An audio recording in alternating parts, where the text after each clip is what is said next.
নিভে গেল বাংলা নাট্যাঙ্গনের আরেকটি উজ্জ্বল নক্ষত্র। দীর্ঘদিন নানা রোগের সঙ্গে যুদ্ধ শেষে থামলেন নাট্যজন সাংস্কৃতিক ব্যক্তিত্ব আলী যাকের। তার মৃত্যুতে শোক জানিয়েছেন রাষ্ট্রপতি মোহাম্মদ আব্দুল হামিদ ও প্রধানমন্ত্রী শেখ হাসিনা। ভোর 6টা 40 বাংলাদেশ স্পেশালাইজড হাসপাতালে চিকিৎসাধীন অবস্থায় শেষ নিঃশ্বাস ত্যাগ করেন আলী যাকের। গত কয়েকদিন ধরে এই হাসপাতালে চিকিৎসাধীন ছিলেন তিনি। তার বয়স হয়েছিল ৭৬ বছর।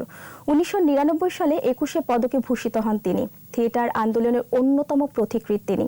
প্রায় ৪ বছর ধরে ক্যান্সারের সঙ্গে লড়াই করেছেন আলী যাকের। এছাড়া তার করোনা পজিটিভও ধরা পড়ে। নাট্যজন আলী যাকের জন্ম ১৯৪৪ সালের ৬ নভেম্বর চট্টগ্রামের রতনপুর ইউনিয়নে।